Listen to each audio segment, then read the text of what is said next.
Good evening. I'd like to call to order the meeting of the Harbor Shellfish Advisory Board, October 31st, 2023. Before we begin the meeting, I have to read a script for remotely conducted and/or hybrid meetings. This is a Zoom meeting allowing the public to participate. We're using Zoom for this meeting, which allows for the public to participate in the meeting as an attendee.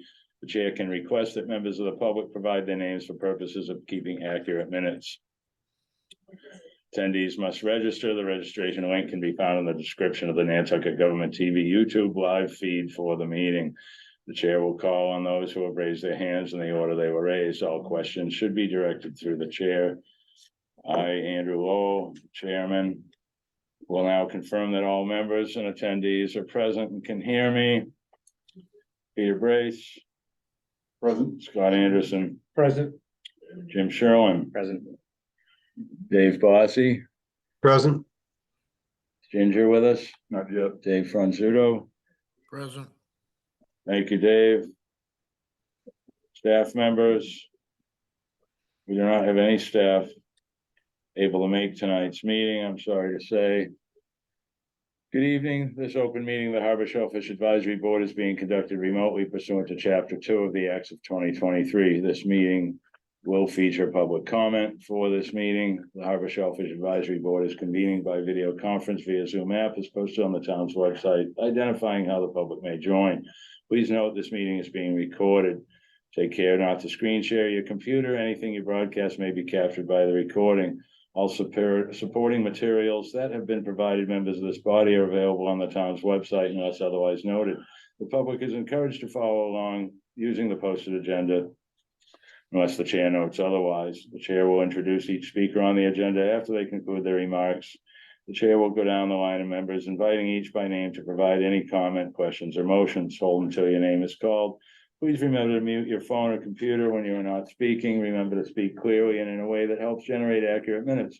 For any response, please wait until the chair yields the floor to you and state your name. If members wish to engage in conversation with other members, please do so through the chair. After members have spoken, the chair will afford public comment to those members of the public that have joined the meeting via Zoom. Members of the public who wish to speak must state their names and be acknowledged. Any vote taken tonight at this meeting will be conducted by roll call.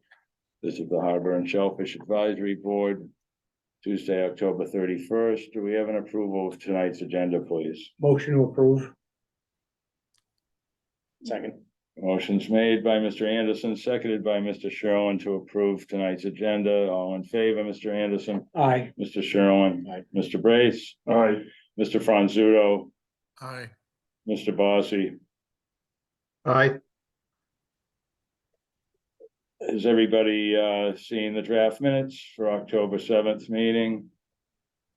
Any revisions requested? If not, I'll accept the motion to approve. Motion to approve. Second. Motion's made by Mr. Anderson, seconded by Mr. Bossy to approve the minutes of October 17th. All in favor, Mr. Anderson? Aye. Mr. Bossy? Aye. Mr. Brace? Aye. Mr. Sherlin was not present, so he'll abstain.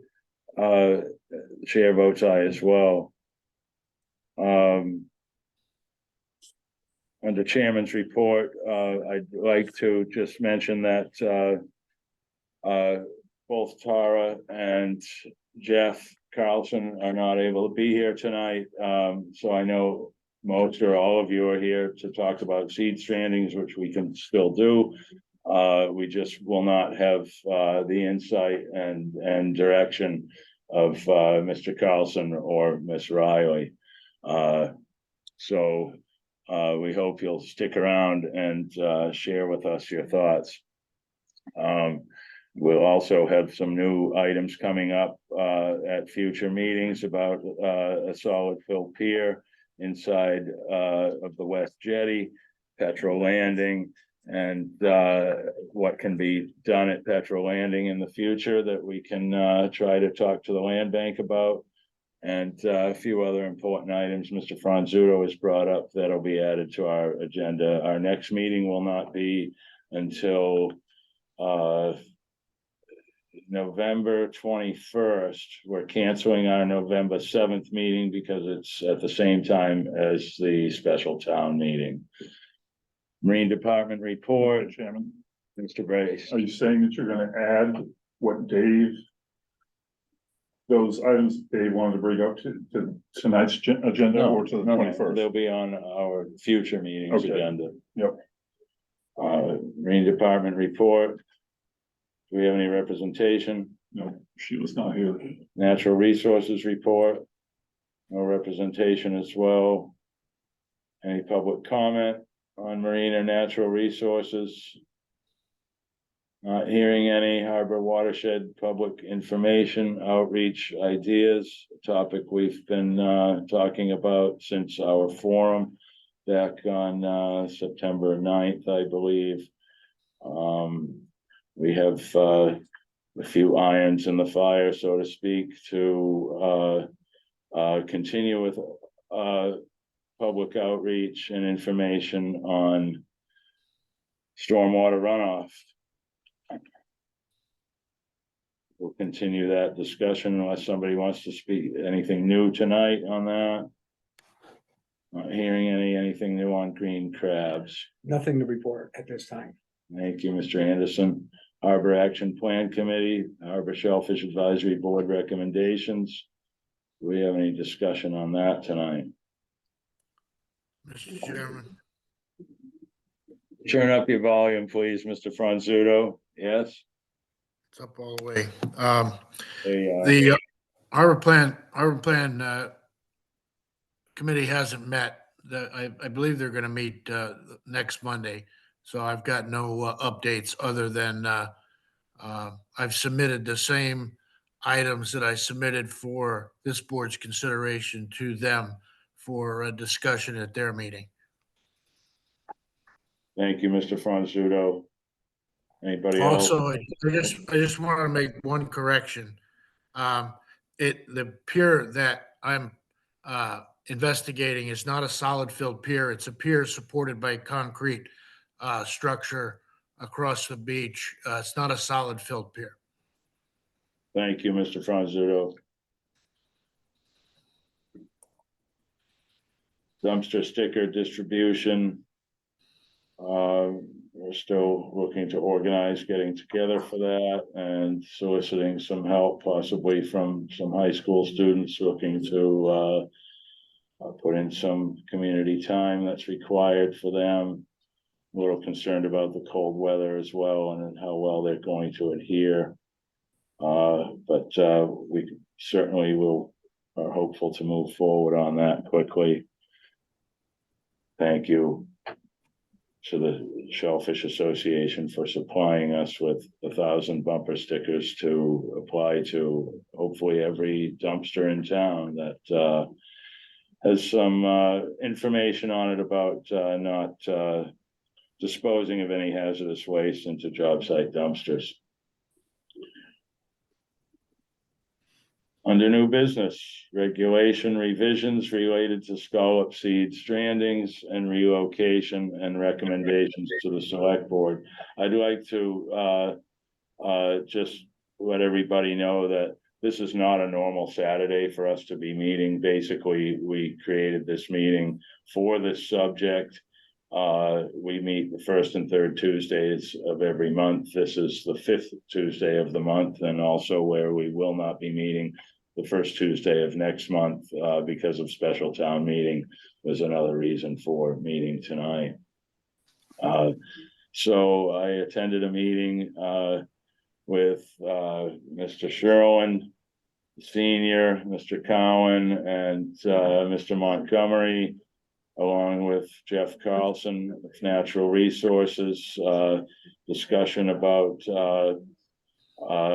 different aspects of seed stranding. It was more about, at least the public can correct me if I stand to be corrected, had a lot to do with being proactive and getting the seed moved before it ends up on the beach, which is certainly a great idea. We have fishermen that are interested in participating.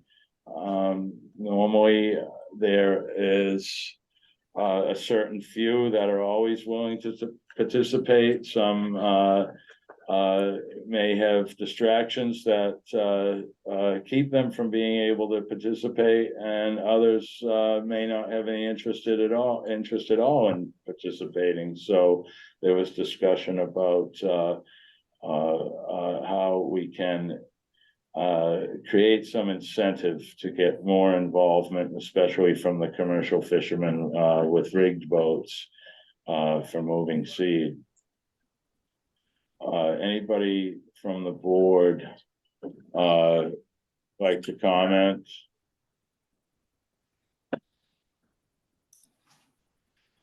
I guess, other than appreciating everybody who takes their time and hard work to go out and save those scallops just for the future of the fishery, as well as those of us who enjoy scalloping, so.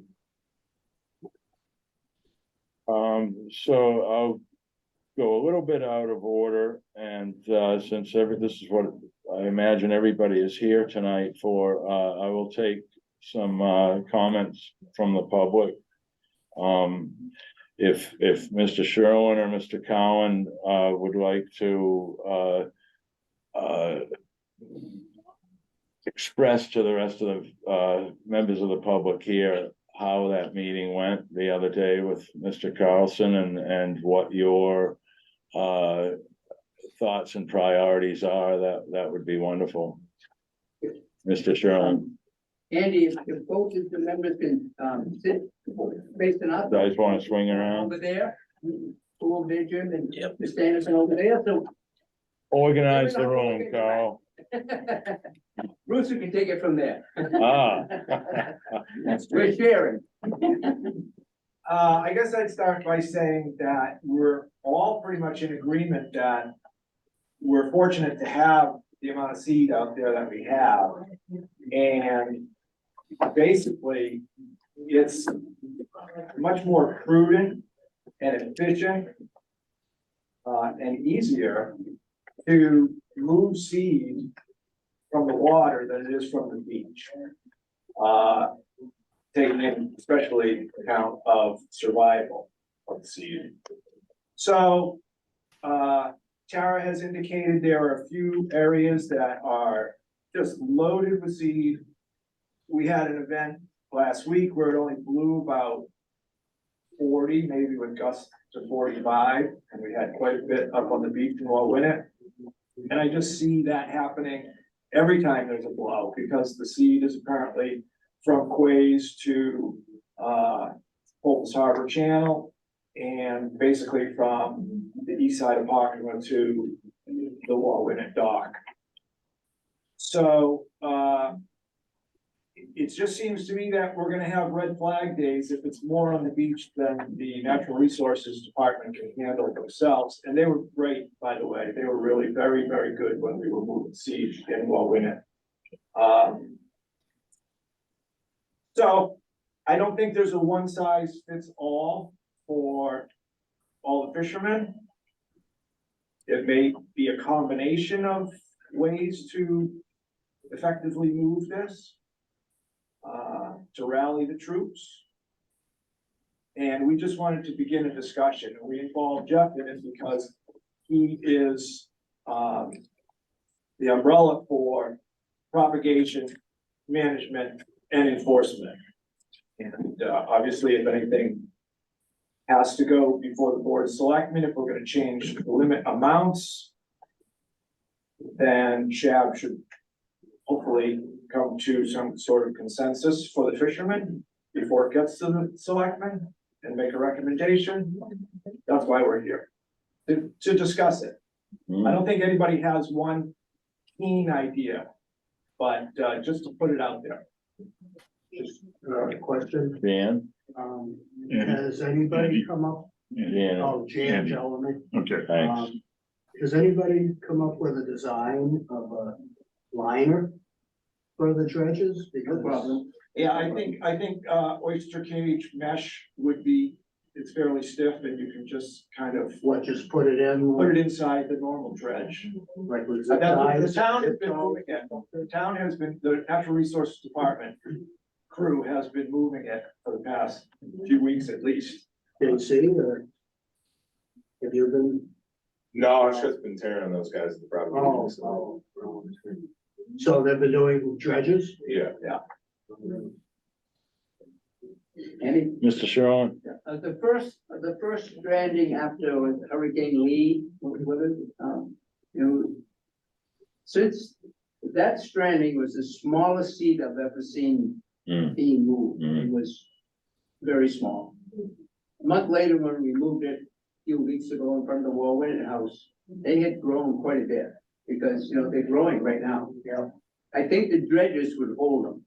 I mean, if you put a liner in, if it wasn't too big, we experimented years ago with small liners and you get too much sand. Right. It's certain things, it will sift out, but every day they're growing, so it's going to be easier and easier, but we can't wait too long. We're right on the edge. As soon as the weather gets bad, who's gonna participate? We gotta get it done right away, and it's an emergency. No one has ever seen this amount of seed in this harbor. I mean, I've been around for a few years, and I've never seen it, you know.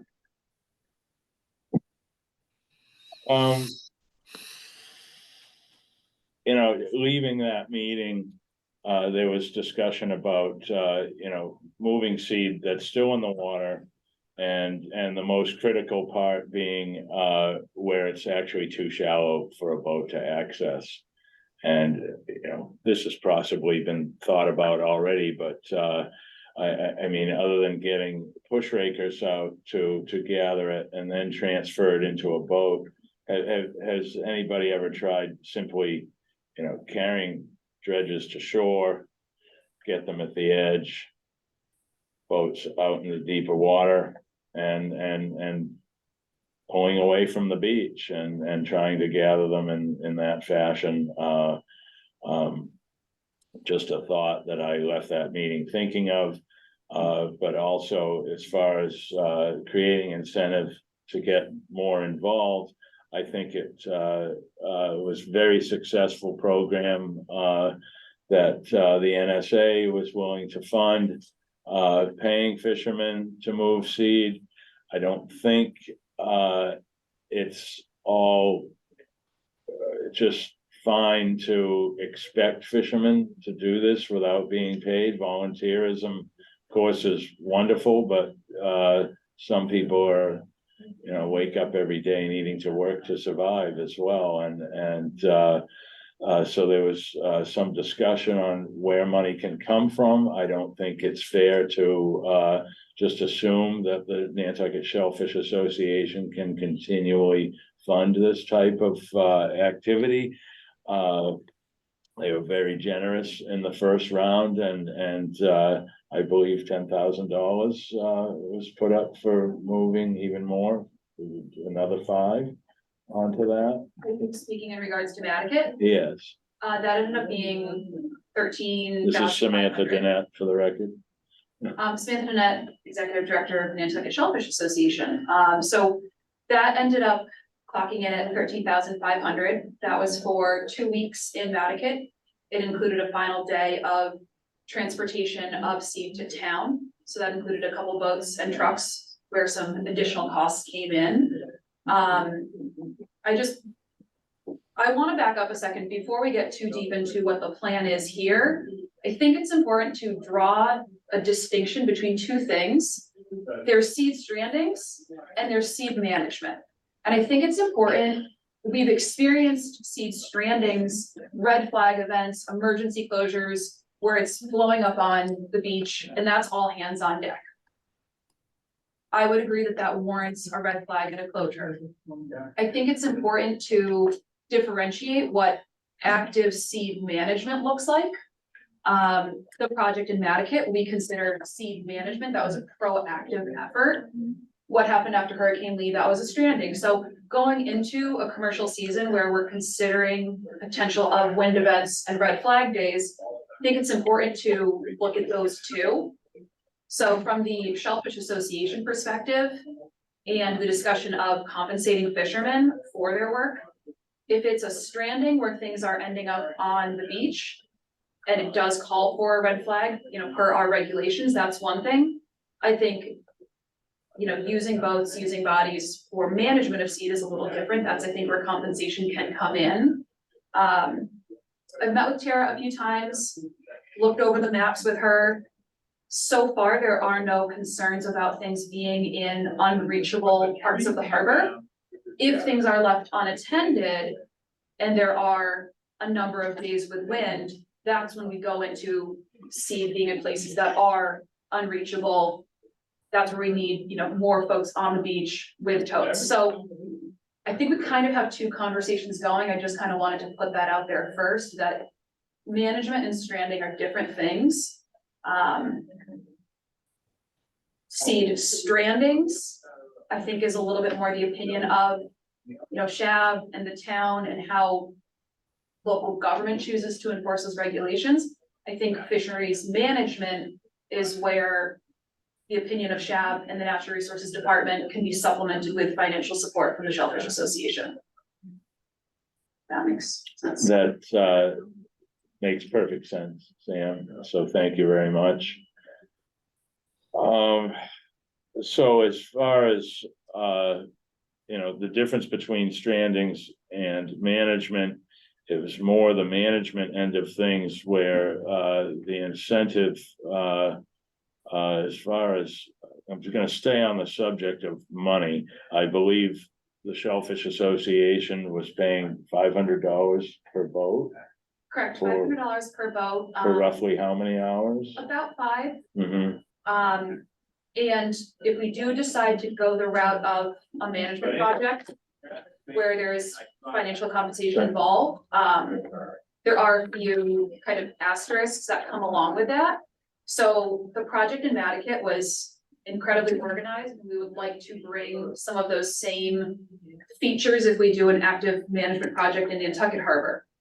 So fishermen decide at the beginning of the first, we talk with the NRD and we decide where we're moving from. What are the areas to address first? Once we have the various fishermen and boats of who's participating on those days, what worked, I think folks that want to enter on Zoom. I don't know who Adam is. What we did that worked, in my opinion, worked quite well was each boat picked a destination where they were going to move seed to, and they only delivered to that destination. If it was 2 runs, 3 runs, 4 runs, they kept track of how many totes to a specific location. That enabled us to map out where things were moved from and then how much and where. We didn't want fishermen going here, there, and everywhere. Everybody had a very specific assignment. It was really helpful for the natural resources team to then be able to monitor it for the next year, looking at growth, recruitment, things of that nature. So if we do decide to embark on a project here, yes, we were doing $500 a day for about 5 hours worth of work. And again, there were some reporting requirements of the fishermen. Can I add to that? Thank you, Sam. Mr. Tom Montgomery. Excuse me, what's your name? Tom Montgomery. Thank you. I'm speaking for the Shellfish Association. We have a subcommittee of the Shellfish Association called the Fishermen's Council. And we wound up getting a lot of the fishermen to come to a meeting we had on a Saturday at the Anglers Club, at the thank you, the Admiralty Club. And that was a result of the very first stranding that we had no protocols or anything. We just decided that we heard enough from a bunch of the guys that there were a ton of skulls that were seed skulls that were stranded in the multi-focus harbor. That went extremely well. We did keep track of the bushels. We moved 2,000 bushels in 3 days with about 6 or 8 boats. And that led to the next year, when we had a stranding just outside the mouth of Mattakit, the ditch, the creek. And we got a little more organized where we gave each one of the guys that was going to do this, a couple of blocks to set a buoy And the buoy was set up so that later the Natural Resources Department could go there because they wanted to keep track of some of the places that they were actually setting the scallops out. And that was for their own purposes of keeping track of, you know, the seed and how they were growing. And they're probably doing that now, you know, it's certainly a good idea to keep track of all that stuff so that they know they have much more information as for their end of it, to where the seed scallops are doing better. And we only, as far as I know, we only did that in Mattocket Harbor, other than a couple of boats took 2 sets to town.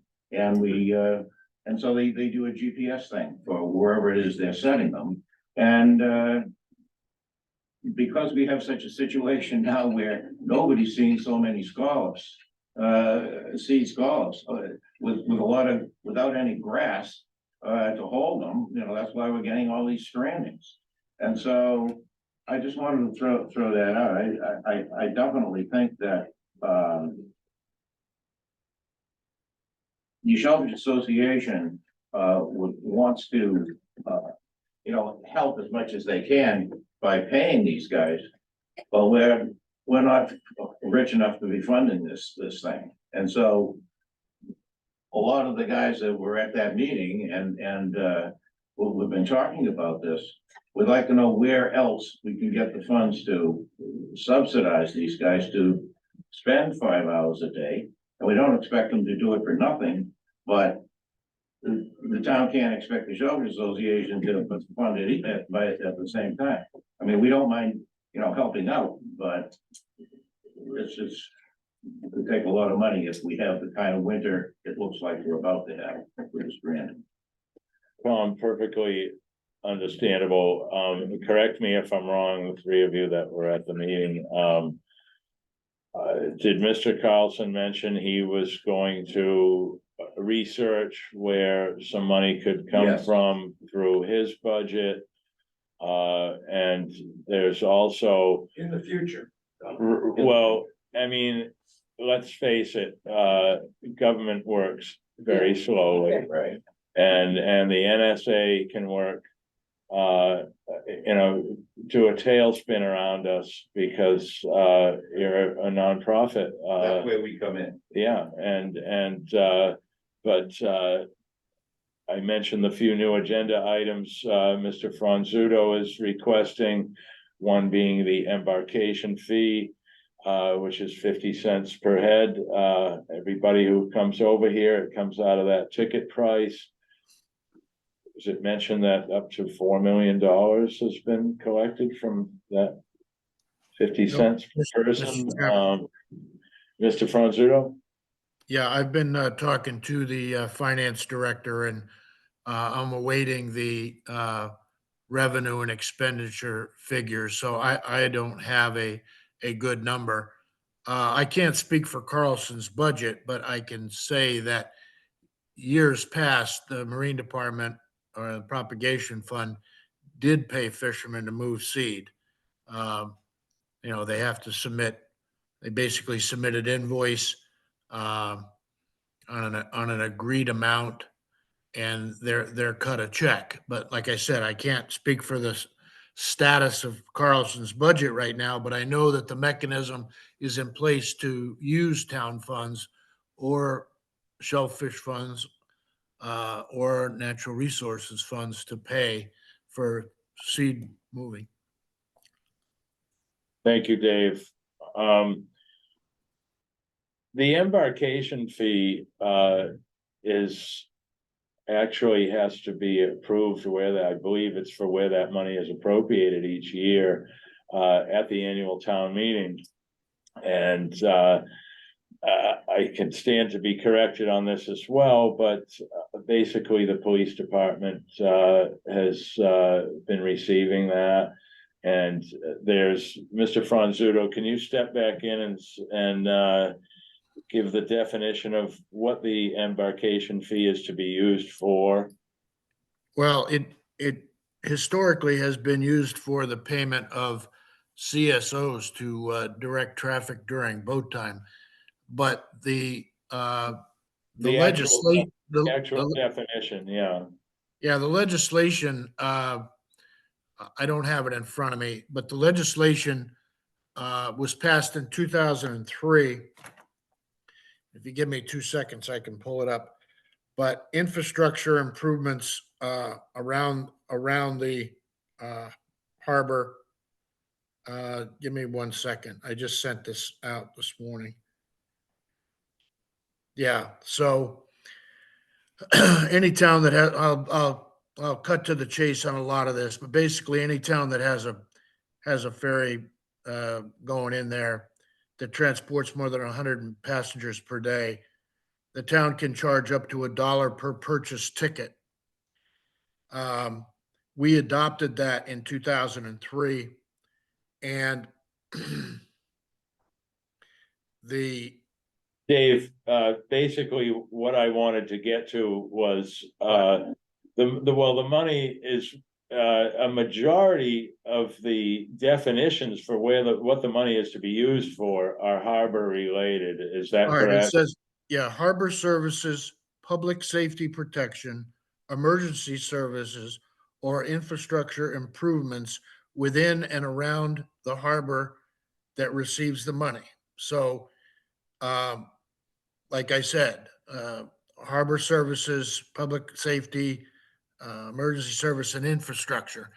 To the best of my knowledge, that money since 2003 has always gone to the police department. And again, I'm in discussion with the finance director literally this morning, and this is, as far as I know, this has never been discussed. Other communities I know on the vineyard that receive this fee have a committee that manages this fund when the fund is received. And like I said, as far as I know, we have never had this discussion as a community as to where these funds should be spent. So that's where I'm trying to go with this, and to at least have some input as to what the money can or should be used for, and the possibility of raising the fee to $1. And like I said before, Scudder Taylor and Highline imposed a 3% fuel charge on all of our tickets on Highline. Never got approval from anybody, never asked anybody, never told anybody. It just appeared. And I don't believe that 50 cents on a ticket, it would be a detriment to anybody traveling, even residents who struggle to make ends meet. I don't think 50 cents additional would be detriment to them. And I think if we can prove that this money can be used for more substantial improvements in and around the harbor, then I think that that's a discussion we should have. Thank you, Mr. Brace. Are we having this discussion because we're thinking that maybe we'll try and get some of this money to pay scalpers for dredging seed? And if we're not, it's not on the agenda. So I'm just, Yeah, I think, my personal opinion, it'd be a stretch to use this money to pay the scalpers, but I think there's other sources of revenue. Okay, well, it was simply my idea that where there's so many harbor related definitions to the embarkation fee that it seemed like an area of resource. And if we discuss it further at a future meeting, right now I feel it's related to coming up to resolving some incentive. Andrew, you have a question in the corner. Jan Jellum. Thank you, Jan. I have one question, one comment. What if we were to go back and have coupons for an extra box for, we work an hour or so many hours? There'd have to be, I guess, more discussion on how that would go, if it would go that way. But then that way, that's sort of, nobody's there isn't any money exchanging hands and, you know, we're out moving stuff and we're getting a small reward for that. I know it was done before and I don't know if there were issues with it also. It got complicated, so that's why we just ended it and left it at that. But I don't know if you could think of some way to make it work. But then just one quick thing is that a lot of the seed that we have moved, I know it's great to be proactive and to do things, but a lot of the seed that we have moved never seemed to materialize. You know, when all that seed was in Pulpus Harbor, we moved a lot of it over to Hobart Ave. Bobby DeCosta moved a lot over there and couldn't seem to find it. And same thing last year from all the seed in the flats. You know, a lot of that was moved out into nice grass off of Esther's. And what happened to So it? when, Went to Muskegon. yeah, when we go to look at the metrics after the fact, and we look at what got moved, where, and how to determine whether or not it was a success, where we kind of landed, you know, between Tara and myself is that there are a few metrics for success. In some areas, we saw really phenomenal grow out.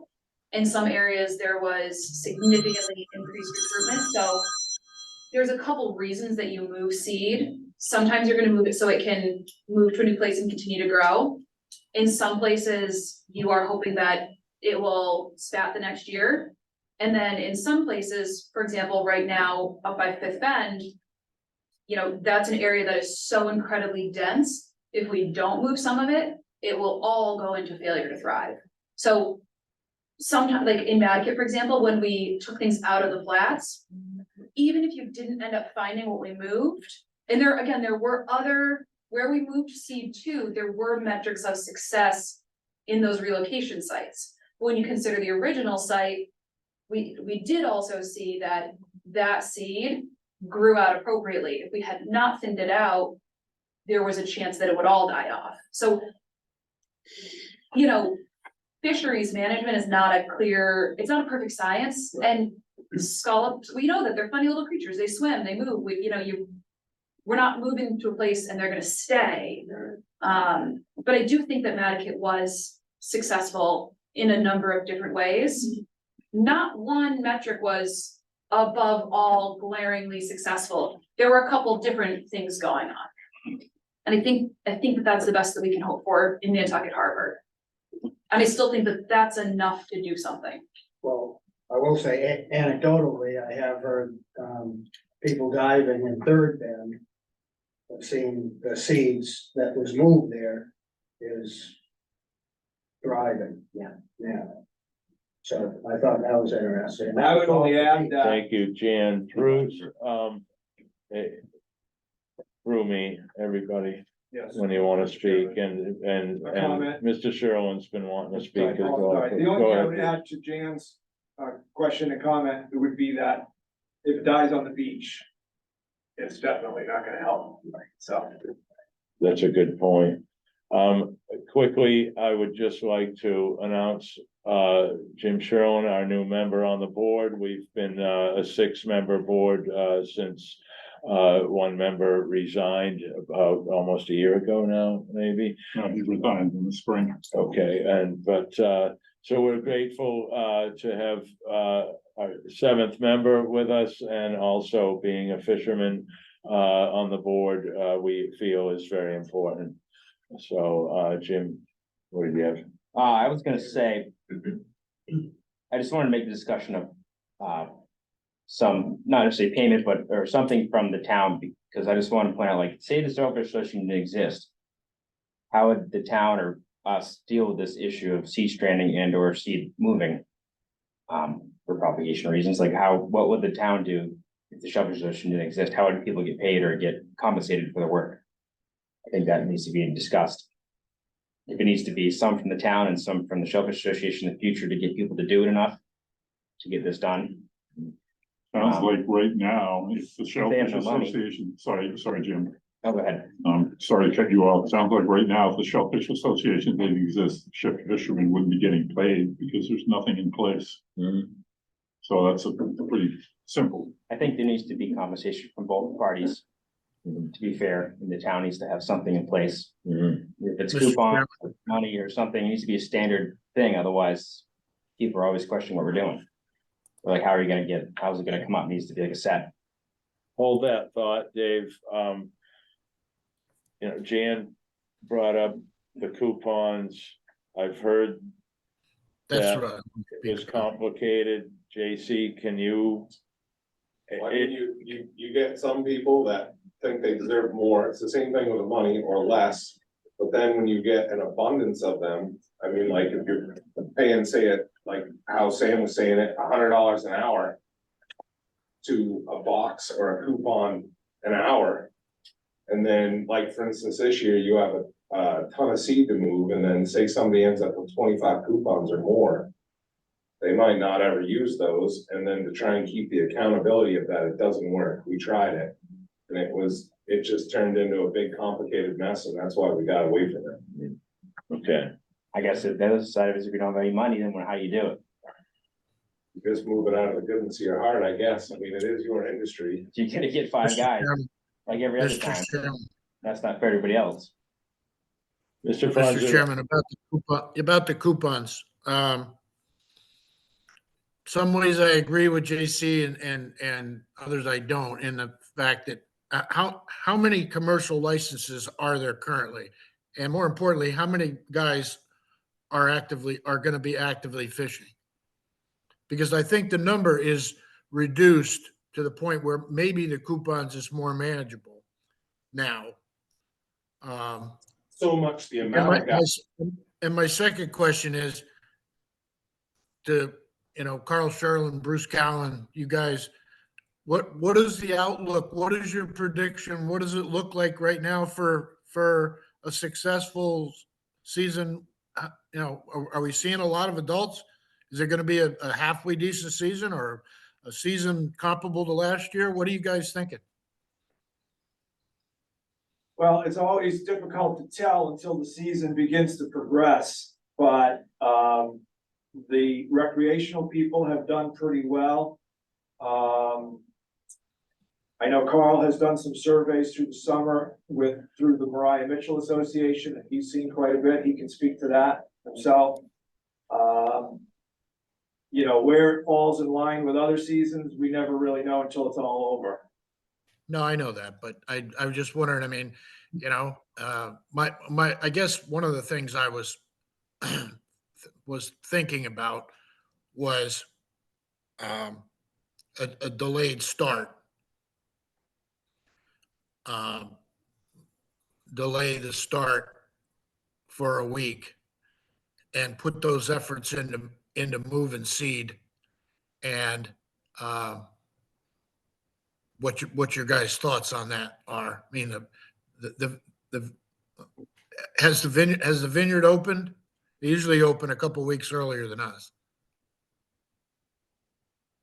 I believe they open October 1st, don't they? The first week of October? Yeah, Somewhere around- well, we can open October 1st too, but we leave October for the recreational people. And we've always started November 1st, but I was just throwing out some ideas about a delayed start. Put our efforts into moving the seed and then, hit it the 7th or 8th or whatever, 9th of November. Just a thought, just for discussion. thank you, Dave. Samantha? If I may, Mr. Chair, I would like to speak strongly against a delayed start. I think, for starters, it's the day before. We're too last minute on that.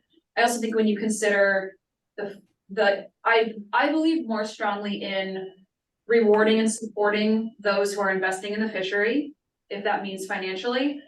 I think when you consider the financial ramifications of pushing back the opening date to an already struggling industry, who realistically, yes, the season does go until March 31st.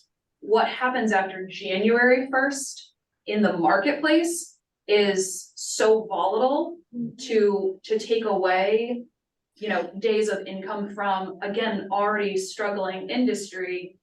Yes, I do want every single fisherman to be invested in their own fishery. I really want that. But I think that there's a system of rewarding good behavior as opposed to taking away.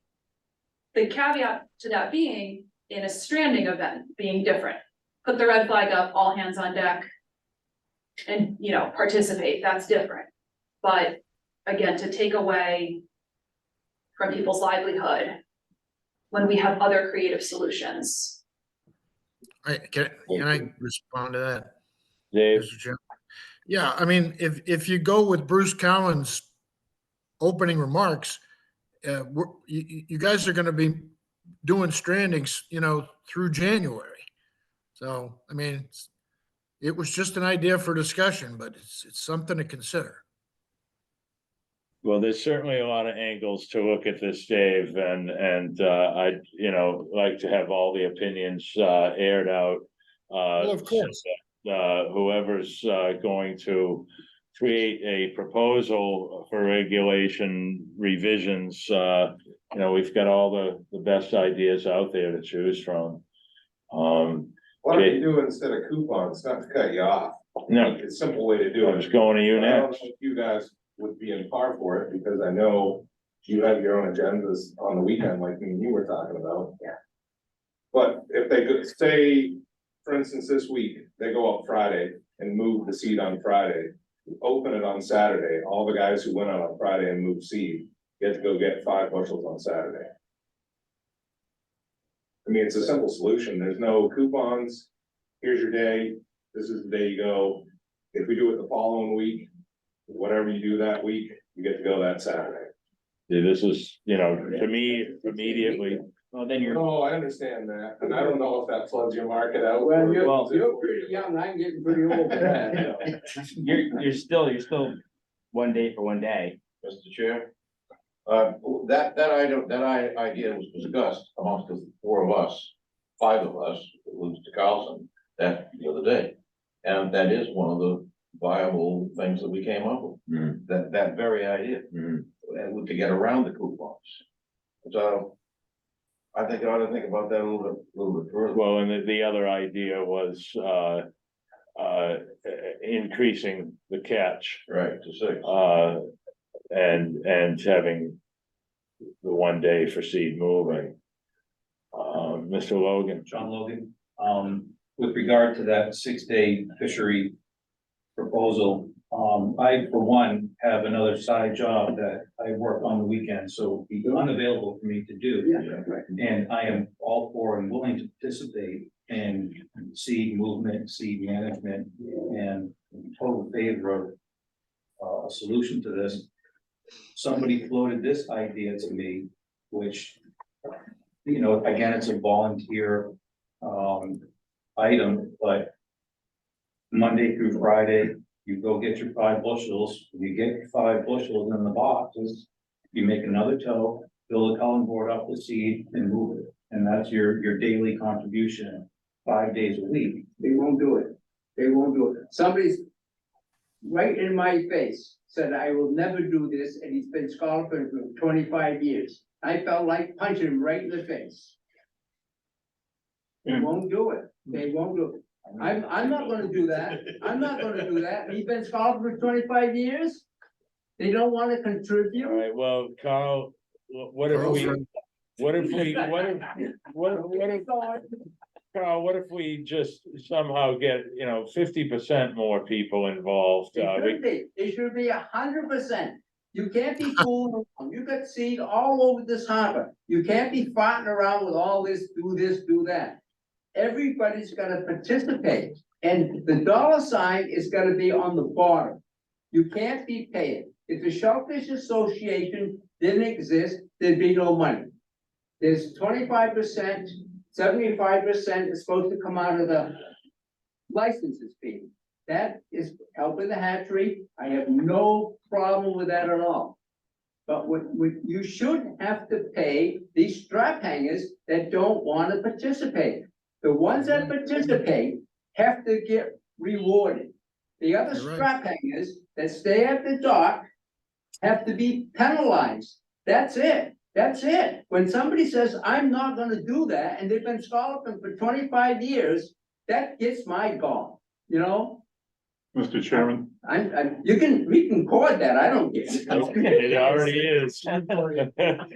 you're all being recorded, so. Good, let it go. Let it Mr. Chairman, Mr. Brace, please. so Carl, the guy who said he's not gonna do it, he's been scalping for go. 25 Right years. in my face. Okay, fine, he said that, so is this a person who, when the season is terrible, or when it's bad, is it someone who's complaining about there are not enough scallops or, you know, Right. he's one of those people, Yep. so, There's more than, not to cut you off, but well, there's more than for those, one guy for those, that said the same thing. Right. Yeah, Okay. okay. so what I'm saying is that for those people that are naysayers, and, you know, for all of you guys that are involved with the Shellfish Association, and you know what we're talking about here, so can you try and at least say, look, you know, I heard you last week when we only got X amount of bushels, and complaining about this, complaining about it, well, this is the way that you can get more. I mean, we'd be dead if we didn't have the Shellfish Association to help you guys. That's true, Andy, but I just wanna say something. I can remember when I was young, I went to Grange Hall. Andy, you remember what the Grange Hall was? Yeah. North Liberty Street. North Liberty Street, and they had a fisherman association, always had a fisherman association. I must have been like 10, 12 years old, and I went, they were the Andrewses. And we did this, you know, help the fishery. If they saw what was going on today, they'd roll over. You have the resource sitting right there, and you can't protect it. And never mind this dollar sign, the dollar sign thing should be way on the bottom. It's gonna be 100% participation, and the people that don't participate has to be penalized. I mean, don't expect the guys to go out on Saturday if they fished all day 5 days during the week. The same old thing. Oh, I made a column, and the column was pro, con, etc. And the longest column was excuses. That took 3 pages of excuses. Oh, I gotta do this, I gotta do that, I can't do this, can't do that. So whoever participates has to be compensated financially. I think that's way on the bottom. Somehow, those people have to be compensated somehow. A penalty for not, if JC puts the flag up on Wednesday, no scholarship. The guys that go out, say there's 30 boats, 20 go out, the 10 that don't go out, you don't go out Thursday. That's it. You don't go out. That's it. We're trying to help those people, and you sell 1,200 licenses for the recreational fishermen that go out, push scooping and so forth. Those are the people that are gonna protect this harbor and this fishery. Don't think about the fishermen. There's only about 25 or 30% that care. The rest don't give a damn. They're just opportunists. But the people that push scoop, they're the people gonna say, we wanna keep this harbor clean, we wanna help the resource, we wanna support the hatchery. We're all for it. Many, many times I see people out there push scooping, and I say to them, you know, this is the only place in the world you can do this. And they say, what do you mean? I said, go any place in the world and see if you can go out push scooping for scallops. Well, I never thought about it. Well, think about it. This is the only place in the world you can do this. Excuse me, Tom Montgomery, what I think Carl's trying to say is those 1,500 licenses for bush scoopers a year are the Shellfish Association's funding agent. And that's where we get the money from those people to pay the scalpers, commercial guys to go out and do the scalps. That's kind of what Carl's getting at. Mr. Chairman. Well, if I quickly on what Carl had to say, Carl, I couldn't agree with you more. You come from a committed generation of volunteers. And I'm grateful to have caught the tail end of that when I was, 6, 8 years old, being dragged out to create baseball fields for Little League. And then when we got older, create a baseball field for Babe Ruth, and now the town pays over $1 million for a baseball field, and the era of volunteerism has diminished, and so I don't want to focus on money either, but the ice has been broken with it, and people come to expect. And so we need to find a happy medium somewhere. And I certainly, going the disciplined route, as you have suggested, is not off the table. So hopefully the naysayers are paying attention, because they may miss out on a day. Who knows? We'll see which way these possible regulation revisions go. Sorry. Mr. Brace. I think I see what Carl's saying about penalize the guys that are pushing back and saying they don't want to do it, but I think if you make it negative, if you throw more negativity their way, they're never gonna come on board. I think that. Good, don't buy a license. then. No, just please let me finish, sir. With respect, Carl, I think that if you openly and publicly reward the ones that worked and helped, I think that's penalty enough. Then maybe those guys that are the naysayers will see, I can't work today because there aren't enough scalps, because we didn't move enough seed, but those guys that were there, they got help, they got paid to move seed. Maybe those people who are the naysayers will see that. I can maybe see that guy's point. If there was no payment at all, and still guys like you and Bobby DaCosta and Bruce Cowan get out there and help anyway. I can see people saying no to that, but how can you say no if you're gonna get paid to do it? Sorry, they don't want the money, and they'll say to my face, let her wash up on the beach and die. And that's commercial scholars. So They don't get it. Some. I'm not saying all. I'm sorry, I worded that wrong. I'm Mr. just Chairman, saying the select I'm just few, saying, right, the select few. very soon. Mr. Anderson, Is the bushel limit and the starting date set by the state or by the town? both. Both, so we could. We can raise it raise the to limit. 10. The state's limit is 10 boxes per licensed person on the boat, a limit of 2 people on the boat. What was the other question? No, the other part of that would be, is there a way to reduce the number? So if somebody doesn't participate, can you take back a bushel? You don't do it again, you take back a bushel. So that, I'm not trying to be punitive on it, but like, how do I reward people who aren't getting paid? And at the same time, people who are not willing to give that back to the fishery, there's gotta be some type of other penalty to it. Mr. Chairman, Yeah, Mr. Sherwin's next, Jim. Andy, I had a thought about how to get more guys to participate possibly. Suggestion would be to raise the permit fee to $750. And if you donated a day back, you get $500 back. The fisherman for doing a day of work like seed moving. That's incentive for one day. That's better than nothing. Mr. Franzuto, thank you, Jim. well, that might be a good idea. To Scott Anderson's point, you think coupons was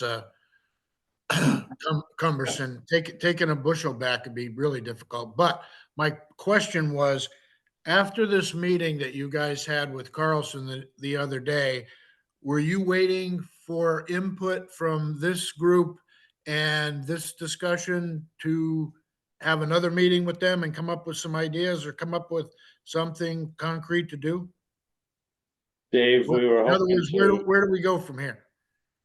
well, Dave, we were actually hoping to fast track a recommendation for tomorrow night's select board meeting. But that's obviously not going to be happening. And like I said earlier, we can't expect to rush politics. So, Well, I mean, you need Jeff- Carlson's input. Jeff really needed to get together with Tara on this. We have to give credit where credit is due. They have created a wonderful stranding program. They're working on management, and teamed up with the Shellfish Association as well. The stranding program, that is in place now, appears to be very successful, and though not getting all the participation from those whom we may like to see participate. But so it seems, Dave, that this is going to be, discussion continuing in the near future, and it could extend into future. We'll see. Okay, I just wondered if we were under the gun to make some recommendation or a vote or whatever, but I think the discussion's been tremendous, but you really do need Tara and Jeff's input. Yes, we do, but I'm hoping that at least from tonight's attendance, that the best of the best ideas can come out and be passed on to Mr. Carlson and Mr. Riley as well. Mr. Chair, if I may. Samantha? I think to also note, there's the public, which is the town, there's the town reaction and plan, and then there's the private, which is the Shellfish Association. So time is of the essence. The longer we wait and discuss these things, the higher opportunity of actual strandings. Strandings are so much worse to deal with than management. So all of this conversation to be said, basically between myself and Tara, we can decide to send an email to all of the fishermen and just pay people to move stuff on Saturday. So if the town wants to decide what they're doing with boxes or closures, that's the town's perspective. The Shellfish Association can still work in partnership with the Natural Resources Department and move forward and still get good work done in the next week. So in an ideal world, there is a combination of the two. From the Shellfish perspective, there's an administrative lift on our end. Like I said, there are reporting requirements for all fishermen who participate. We ask a significant report from them so that we can A, again, track the seed, and B, so that we can compensate people at the end of the project. I share all of that data, Tara, and I do that in lockstep. And of course, we're more than happy to share that information with additional members of the Natural Resources Department.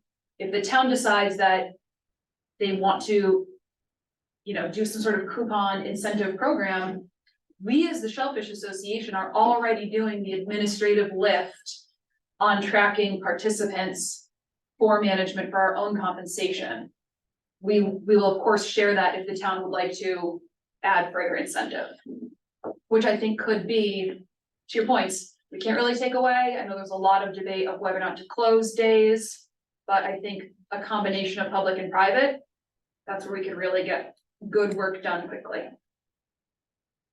So, I think Carl, at the initial outset of this meeting and the meeting that the four of us had with Jeff Carlson, had one word, which was what this group needs to walk away with. This is an emergency, and we need to do it right now. thank you, Tom. Anybody in the room here have any thoughts that has not spoke yet? Go ahead, Mr. Logan. Just another idea about how to incentivize participation in this. And that would be to say that, I'm just coming up with this, if we have, let's say, just round numbers, we have 20 days of seed management, not stranding, because that should be all hands on deck, and I agree with that.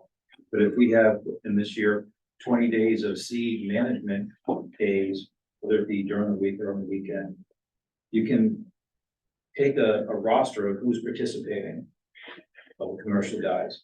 And if you do not participate 50% of the time, let's knock a day off of their start time for the next season. for every day that they don't have, within 50%, every day that they don't participate, they get a day delay. So we get 20 days, you're supposed to move seed for 10. If you don't move seed for 10 days, you don't start for 10 days in November. I don't think you could do that legally, and I don't think you could take away boxes to a certain individual legally, but you could make it a requirement, like you have to do 50 hours a season of voluntary time. Or you can't buy your license, or you have to move seed or something to do for the fishery in a lot of amount of time. That's not a bad idea. And if you did that, I mean, that's just a broad idea about how to incentivize this year so that next year you can start on day one. JC, how do you pull that out of your hat? As far as, what you just suggested, it sounds good, but where does that come in as being legal to do versus the you other? would have to not? make that, I don't know how, I'd have to look into it more, but if we could do it, you would just make it a requirement that you have to put in a certain amount of time into the fishery. Okay, It may need to be the same thing as proving that you lived here a prior year to meeting the requirements of getting your license. Mhm. Kind of the same thing, you just write it in. It's a good idea. Jim, I think since Tom mentioned emergency situation, I think maybe a idea would be, say this Friday, after we've all fished 2 days, everyone's boats are good to go and everything. JC puts the flag up on Friday. The Shellfish Association has money that they can pay the guys so that anybody who goes has a day's work, some money, and then the town can put something up later on, if it's coupons or money or something else. That'd be one way to get this done sooner than later before it ends up on the beach. Bruce, I have to go back to what I was thinking. What I wanted to comment about JC's idea was it sounded parallel to the apprenticeship program, where you have to have 40 days before you actually get a full license. So that's all, sounded similar. thank you.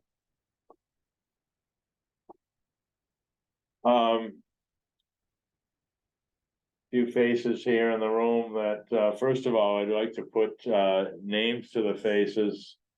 Samantha supplied us with your names, which we really need to have for the record. I appreciate it. My name is Tucker Finnerty. So Thank you. I'm not a scholar though. I'm here just honestly learning about the industry, trying to educate myself. I'm working with Sam to help kind of document and capture what you guys are doing ongoing, as well as some of the history of the fishery. So this is more than anything, a big education and kind of catch up to what you guys are dealing with going forward. Thank you, Tucker. Chris, Christopher Bell, just breaking ground in the fishery, just trying to help out wherever I can. are you rigging up? Do you have a commercial license? Yeah. And you'll be active this season? Yeah. Great. Carl Bendixson, commercial fisherman, Scallop fisherman, fisherman. thank you. Yeah, I just want to ask all the fishermen here a question. Let's say the flag did go up on a Friday. This Shellfish Station is going to pay $500 from the sea. Would anyone have a problem with that? As an income standpoint, I don't. would that be the fastest way to get this moved? Yeah, Have any thoughts on that? believe so. I mean, it's a sad fact that everybody's not gonna participate, but it's the way of the world. You getting, yeah, And it's one way to get it done. I think that's the best. Yeah. Of course, if anyone has another idea. I don't know what day would be better for the buyers, for the market. we talked about that, Either Monday, I don't know, you might. well, we talked about that being Friday. Bruce may have a, No, it sounds to me that if you're gonna have the Natural Resources Department, i.e. the town, put the flag up, that I would think would need some sort of board of selectmen approval. No, No, no, who gets to make that call on the official level? the constable makes that, or Shellfish warden makes that call, but I would just have to discuss it with Jeff more on what day we decide to do it, but we can close it for emergency. emergency or for any seed to be moved. Mr. Chairman, Mr. So- Bates. in this instance, so if the water is too cold, then you put up the flag. If Right. it's below 28, then you're like, all right, the flag goes up, and everybody knows that. But in this instance, this is something that would be new.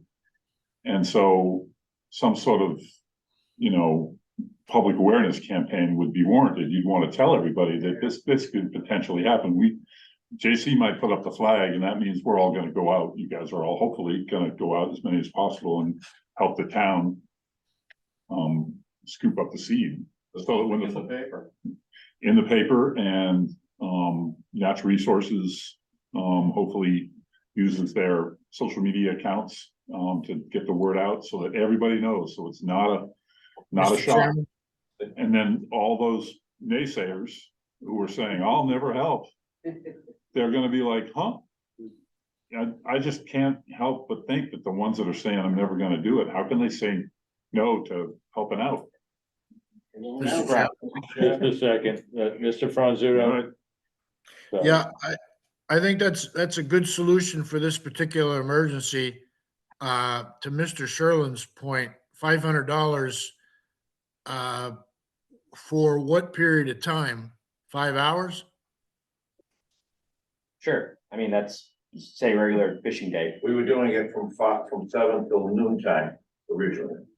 Well, that's fine. I just want to be clear about that. I mean, you know, 2 people in a boat? Depending. Any, it's $500 per boat, right? Right. And you wanna close this Friday morning? And you're gonna do it Friday, or you wanna close it Friday and you're gonna do it Saturday? No, no say. So close Friday morning. It was simply. we need to get it discussion. done, that's how you're gonna do it. No, I'm asking you that. That's what I would suggest, All right. that's what I, Well, That's fine. there was some mention at our meeting that Friday is, possibly somehow an off day when it comes to the buyers, the wholesalers. Traditionally, Mr. Chairman, yeah, buyers have indicated that that is their least desirable day to receive scallops. It puts downward pressure on the price. To eliminate it, would put upward pressure on the price for scallops hitting the market, say, Monday or Tuesday. I did have conversations with people who said I need to fish on Friday because I have specific orders to fill on that day. So again, it's gonna be complicated to satisfy everybody. So I don't know if the flag should go up to prevent others from going. In a disciplinary sense, that is a yes, but for other people who might have other reasons besides not wanting to do it, there may need to be flexibility. I don't know. I'm not opposed to it. I'm just throwing out scenarios that could come up. All this discussion about flag being raised. JC, has the flag ever been raised for stranding? I wanna say yes when I worked Yes. with Dave at the Marine Department. I think Yes. he did it a couple times. Okay, all right. Yeah. But not for management. No, not That's the management. more of a newer discussion. Right, but I think the word emergency's been used enough, and the second thing is that Bruce is correct about the buyers, from what I remember. Those scallops that are caught on Friday don't get to the market till Monday or Tuesday anyway, so it's better for the industry, it's better for the product quality. As far as somebody having to fill orders, that's a strange one right there. I mean, I know that happens, but you can't accommodate everybody. You've still got to go back to Carl Sherlin's, comments about this ought to be a all hands effort. And, if we want to maintain this fishery to the future. Well, it's like a barn raising, an Amish barn raising. It's the more hands make light, many hands make light work, and it would certainly be nice to see 100% participation. And then the job's done so much quicker. Mr. Cowan. Just to add that, somebody that has orders for Friday could use Thursday's catch. Right, Not a problem. yeah, Sam? Most definitely. They have to manage it in some way too, Bruce. Yes. Sam, Yeah, I mean, in general, I'm not a fan of closures. I do think that, yes, this is a little bit more emergency than traditional management like we did in Mattakit. Again, we're not gonna please everybody, especially if we do pick a day to close. But I would just think that it's important to make these decisions by tomorrow night at the select board. Because again, we need to be out telling people over the next 2 days what to expect. And I also, if we are gonna close, again, don't love it, but if we are gonna close, let's do it now, not the week before Thanksgiving, the week before Christmas, when prices are, and demand is at its highest, you know? And the temperature is 30 degrees. right. Let's do this when the weather's moderately pleasant. Sam, what do you actually see us being able to do, by tomorrow evening to go before the select board? First of all, nothing can be put on their agenda. The agenda's already out, so anything we were to propose to them, So most likely couldn't be voted on. this tomorrow. doesn't have to go in front of the select board. The only thing that we need select board approval from is any revision to the regulations. So if the town decides to incentivize with additional boxes in any way, there's some discussions there. We've done fisheries management without we don't need select board approval for that. We need Jeff to say yes, he already has. Tara and I to work together on what goes where, and JC to help on the enforcement side, if we are gonna close on Friday, to put the flag up, be down the docks, making sure that the only people going are going for seed management, that nobody's coming in with boxes. So there's kind of the three moving pieces of it. This does not require select board approval and is very doable to accomplish by Friday, if we decide that's what we wanna do. Correct. I don't know if you'd have to post it in the newspaper or in any other fashion, because it's just within the fishery. I mean, that's up to you guys. If that's what you wanna do, by all means, but it doesn't have to be posted. No, and again, this particular discussion, this is not a stranding where we're calling in the public to come to the beach with shovels and buckets. This is among the fishery to, you know, not fish on Friday, move seed on Friday. So it's, you know, yes, we'll share it on social media, I think, so that the community knows what's going on, but no need to post it. We've got everybody's contact. I mean, Mr. Chairman, it's very doable in my book. Mr. Brace, I hear what you're saying about it be very, very doable. I'm not a scalper. I've been on the board for almost 12 years, covered this issue for 2 newspapers. And the season starts tomorrow. Everyone's gonna be out there. And it's gonna be whole hog for the next 3 days. And all of a sudden, you're gonna put up the flag and tell those people that they can't go. I just think that, I know it's an emergency.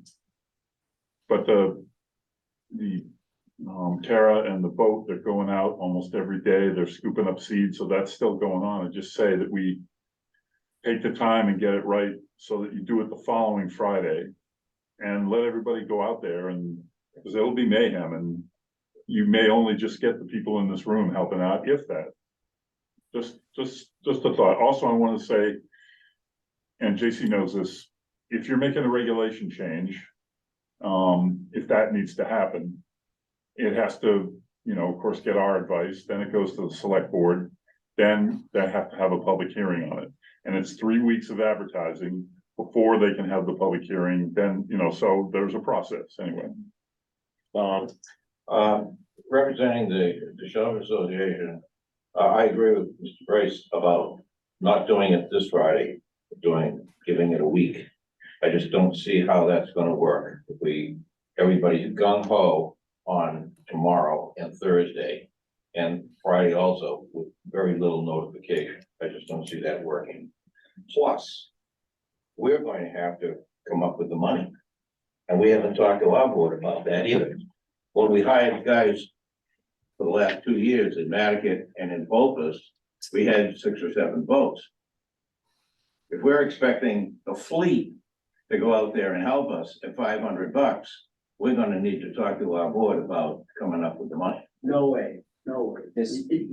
The money thing should not be, the money thing should be on the bottom. The participation should be on the top.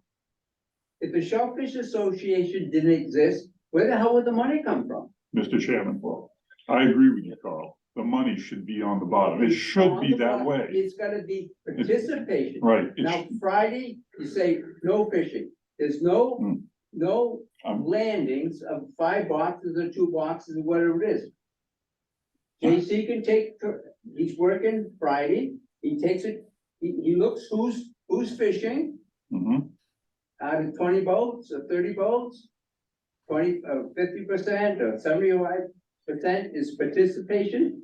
He knows who's not fishing, helping. Just put the list down. I had some more to say, and I appreciate what you said. Yes, the money should be at the bottom. I agree with you. And participation should be 100%, but it isn't. And you don't wanna rush right into this and try and do it in 3-4 days. You wanna get it right. Plus, we all know in a good year, even in a mediocre year, everyone's getting their limits in a few hours, the first few weeks, or hopefully, the first 3 months, but usually the first. So where's the incentive to not do that? You can go get your scallops in a couple hours and go sell them, and why are you gonna give up a day just to make $500 that you're gonna have to work 5 hours for, when things haven't slowed down enough to make that worthwhile? And I see what you're saying, participation, people should feel good about doing this as much as everybody in this room does. Should feel that it's important to the fishery and feel that we should all help out, but it's not that way. You have those guys who are pushing back against you. Well, they should be penalized. They should. In some form, But Pay what twice I'm as saying, much for Carl, for their just let me license, finish. or get a day off or something. Why should the same 15 or 20% rowing the boat and the other one sitting on their back ass saying to speed up? I get that. Point taken, Carl. We get your point, and we all get that in this room. We all get that, but we're not gonna solve it in 4 days. And But you can't stretch this out until the 1st of March. I'm not saying we should This do is an that, emergency, and it's gonna be done soon, right? and whatever you decide. So why don't we It's gonna just close go. it next Friday? Right. And it's no fishing. Everybody goes out, volunteers to move the seed, to get it done, to make Yeah. it happen. And that's it. And we just leave it at that. Simple. No payment, no nothing. You go out. I agree. This is your. Next Friday, meaning the 10th. I don't versus the down in front third. of me, but yes, Yes. yes. A week That from gives this everybody the opportunity, plenty of time to know that it's gonna be closed. This is what's gonna happen. You're gonna have to move the seed. It needs to be done. It needs to be saved. Have you been out in NRD's boat? I've been out in the privateer. I've seen it on the bottom. I've been around. Mhm. Um, How's progress with the boat that you've rigged? they seem to be doing well with it. You're not involved in operating it? No, it's, just the people from the propagation facility. Mhm. They've been doing it. They've been moving it. Any rough idea on, how often they've been out, how many bushels they've been moving? I think a lot. Yeah. I mean, they were down there today when I drove by there. Mhm. I don't know if they went out in the boat or not, because it was pretty windy out today, but I think it's about 30, well, it was a post that Joe put up. About 30 bushels a day. I don't know if that sounds like a lot, but that's what he had in his post. Jim, you had your hand up Right, before Jan. No, let Andy go first. All right, Jan, go ahead.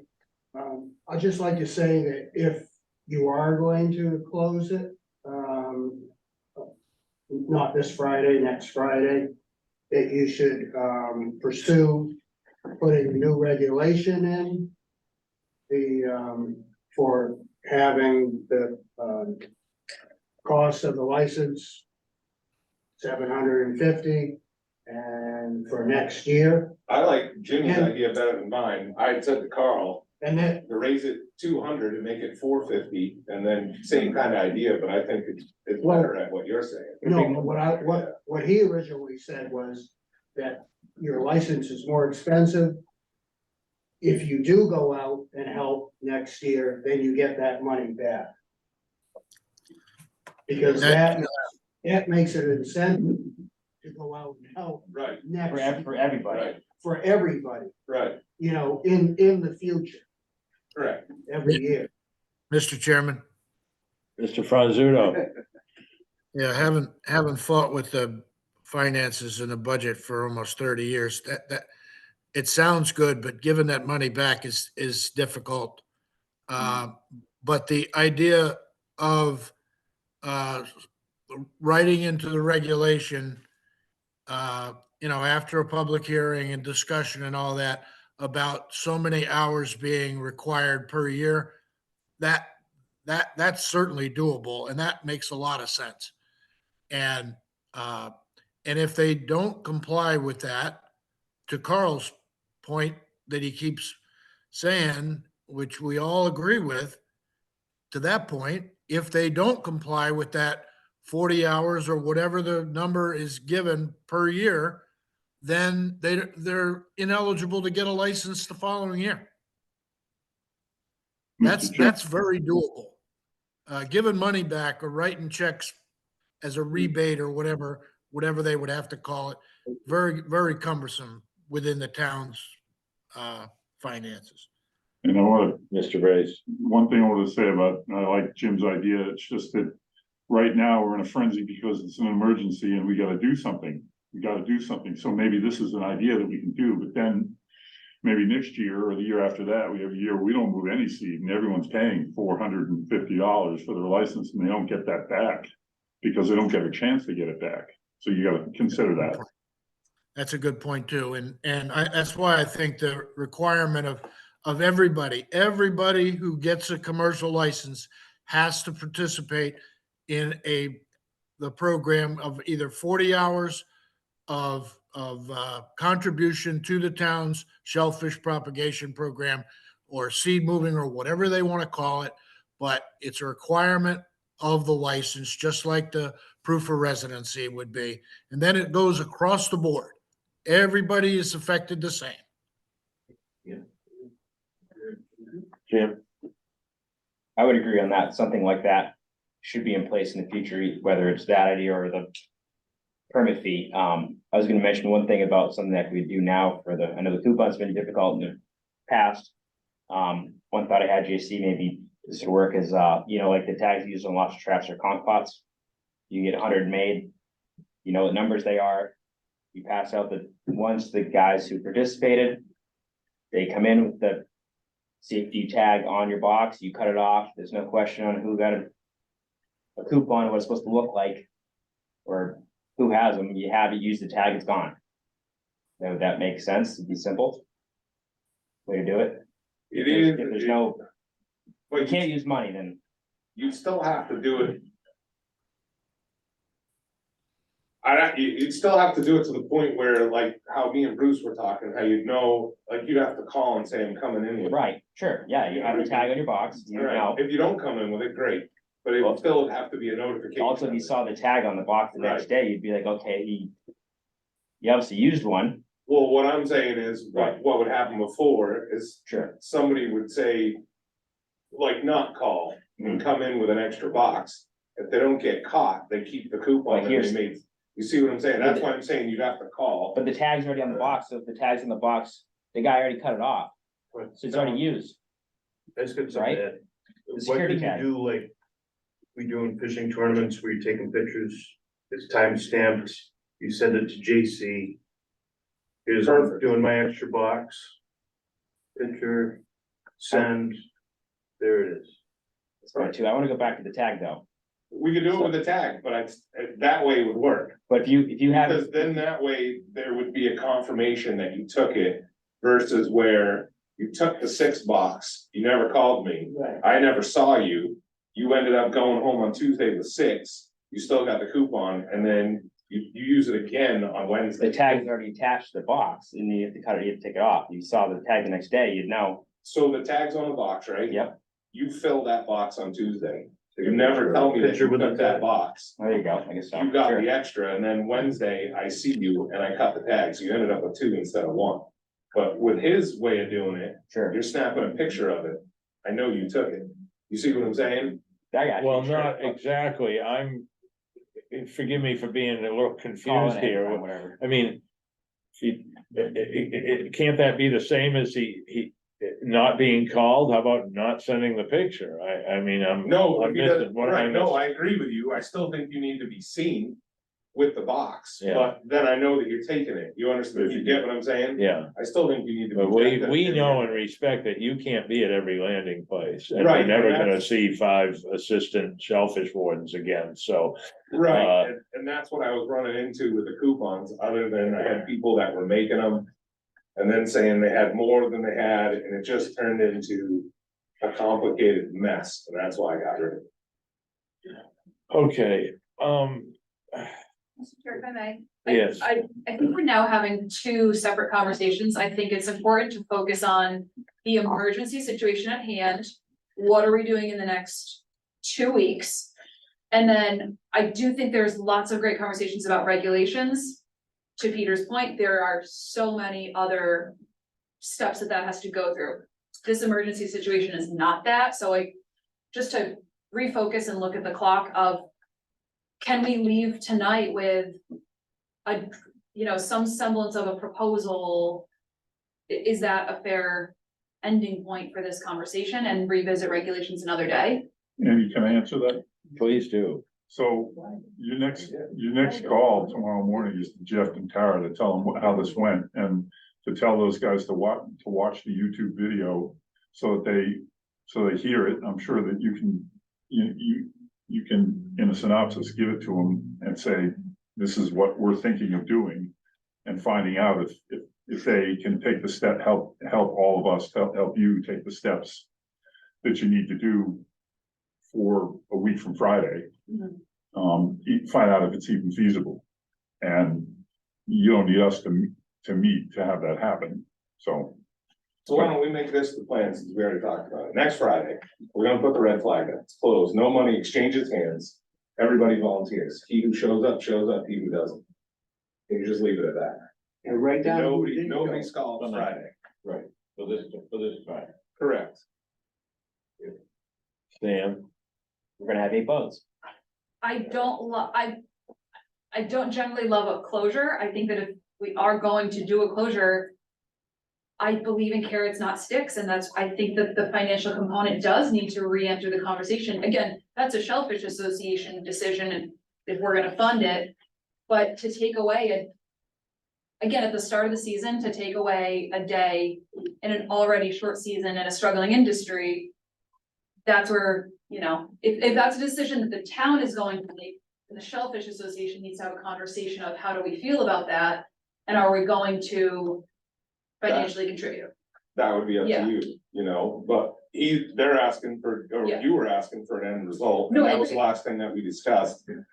But that's what I'm saying, if the agreement tonight is that next Friday, a closure looks like the most likely recommendation, I think we all need to leave tonight with that draft in our head of a recommendation so that we can talk to, for fishermen, talk to your buyers, have them prepared that next Friday, there's the likelihood of a closure, so that, you can have your orders Monday through Thursday. Like, I think that there's steps in place here. The buyers need to know that there's gonna be a closure. I think the fishermen need to know that they're, with enough notice, you've got an apprentice, bring them along on Thursday so you can get a double limit so that your Friday closure is not as much of an impact. Like, I think that's where I think I would like to have some semblance of an idea, and if that's the plan, I'm cool with it. Now we just work with it. Because Sam, through the Fishermen's Council, we have a great many of the commercial guys' names, addresses, and emails, and we could send out a blast between now and then, which would help JC and maybe getting the word out, as well as maybe a thing in the paper between now and next Friday. And it would certainly go a long way to at least notify everybody what's about to happen. Mr. Chairman, Mr. Brace. to Tom's point, it's very, very important that your message is right on. You've got it, you figured it out, you know what you're doing, and you're telling the fishermen this is what's happening, so that whatever rumors are gonna fly and hysteria that might, who knows? But you all know what you're saying. So to a man, every fisherman, fisherwoman, everyone involved in this could answer a question from an outside person saying, why are you doing this? We're doing this because, so that it isn't panic.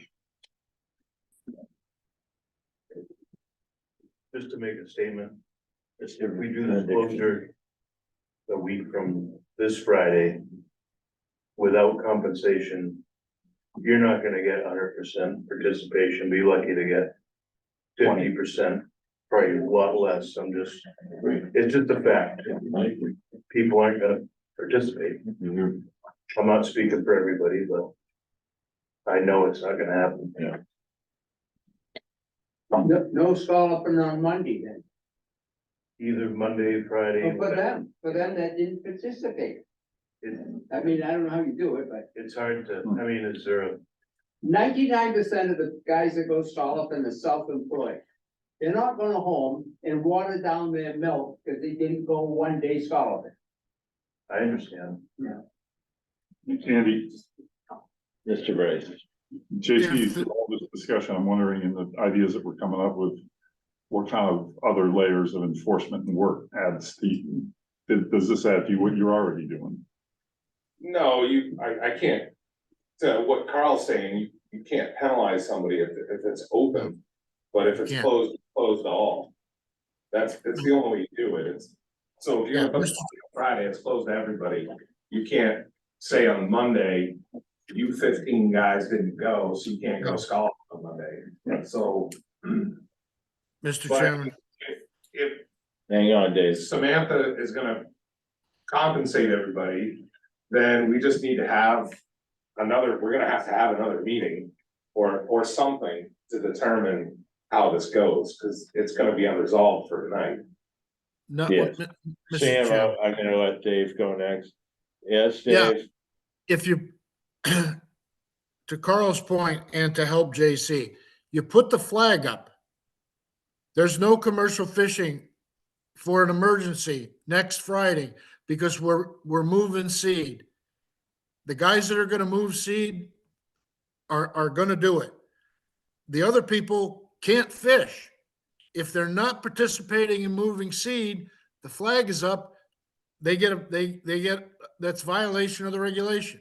It's an emergency, they fish to move seed. It's no more work for JC. It's more work for Tara and Sam and those guys to coordinate where they want it moved to and all that. But that's to Carl's point. They can't fish that day. They have to move seed that day. And if they want to compensate them in the future, that's a discussion for another day. And within the Fishermen's Association funding amounts and all that, and if the town has money, but next Friday, my recommendation would be put the red flag up. Those that move seed are going to be out there, and those that don't can't benefit from not moving seed. I second it. And Andy, I just want to say, hearing what Dave just said, and I just had another thought, was once you have your message, you should get ahead of it and tell the newspapers so that it doesn't slip out to them and they come up with what they think it is and it becomes this thing. You should make sure that you have a press release or something, and I'm Press with release. you, Sam, but something that says what's gonna happen, so that, The fishery, the Thanks for fishery coming. will be closed. The fishery will be closed on Friday for the emergency of moving seed. That's the clear message. If somebody goes out there and attempts to fish, that's JC's problem. He needs to find them and take appropriate action. Yeah. Make a recommendation that we make a recommendation to the select board, or in some portion Jeff's not here, but that the town needs to come up with some kind of compensation for this as well, not just the Shellfish Association. And is this something, you'd like us to present tomorrow night, or? I think that's something we need to, I think that's something we need to have in future in place for this, because otherwise this keeps going on and you're gonna get the same 10% of people. Right. It's just how it's gonna be, unless there's compensation from the town as well. You hear? You hear him? Not necessarily. In some way. Right. If you're getting a coupon, you're still working to get it, Right. or if you get money, whatever, if there's a 40-hour help to the fishery, whatever. Like, to get more help, I don't think there's any way around it, but, For this one, you know, we're all for, you know, making a recommendation. We wanna make sure it's the right recommendation, and we wanna have, the support of staff, being Jeff Carlson and Tara Riley as well. But, you know, I'm wondering what we walk out of here tonight, accomplishing. Sam, I hope you've taken notes so that, or it's all locked up there so that, you know, getting together with Jeff, tomorrow, and hashing something out. JC, of course, being here, very grateful for your presence tonight, JC. And, you will be communicating with Mr. Carlson as well. So hopefully your heads can come together and create something. We won't be meeting again for a few weeks, and to meet legally, we have to post a meeting just like every other board and commission 3 days in advance. Andy, we could potentially meet on the 14th, which is 2 weeks from today. And then in terms of next steps, you know, depending on what Samantha and Jeff and Tara talk about, maybe that's a call to Libby. Or maybe it's, if it's a unified message, maybe it's going to the select board meeting and speaking during public comment, because that's when you can get up and talk about something that's not on the agenda, and you could say, this is coming, we've decided we're gonna do this. I mean, I know that's 24 hours or less from now, but that's another option. Well, don't they have the same rules as us? If it's not on the agenda, they can't. Right, but at least you're getting it out there. Right. If you decided that that's the way you're gonna go. Something that requires a vote and it's not on the agenda, though. Right, we're not asking for a vote, you're looking for getting the word out, that's all I'm saying. You're just trying to make an announcement, and again, the words are emergency, and, you know, next Friday, 100% participation, or you don't benefit for not participating. And then regulations down the road with 40 hours or whatever, or compensation, we can work on that, you know, starting next week. But I think from what I'm hearing, this needs to be done this week, or I'm sorry, for next Friday. And I'll stop belaboring the point. Well, what's the consensus on making an announcement during public comment tomorrow night? And who makes that announcement? Where does the announcement come from? First of all, what's the consensus here from the board? Well, and really from the entire room on getting an announcement out at tomorrow night's select board meeting during public comment. Andy, I think it depends on what after it's bounced off of Tara and Jeff, what comes out of that. Yeah. We can't really say anything until we hear what. Right. That's what I think. Okay. Question, will any members of SHAB be present at tomorrow night's select board meeting already, or do we need to try to find one of you to be present Well, tomorrow? that's basically why I was asking, and so if you come up with something, reach out. It's been our not official policy, but when we have a recommendation, which isn't very often, I find it to be more effective to be done during public comment and deliver it in person versus dropping a printed piece of paper on the desk that's in their packet. And I think the delivery is much better in person. I think since Jeff Carlson is actually where the buck stops here, because he's JC's boss, and he's also the head of the mission. He's the guy, the town employee ought to bring it up and be the guy that brings it to the floor of the, Yeah. selectmen. Okay, And again, none of this requires a vote. I just want to remind everybody.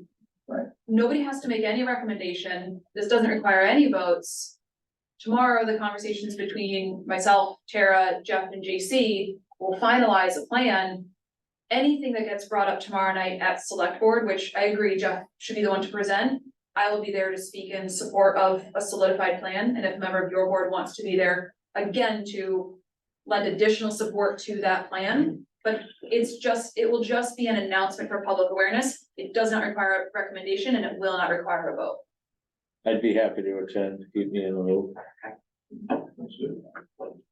Carl, The only thing I can see about the Friday that's etched in stone is because of the weather.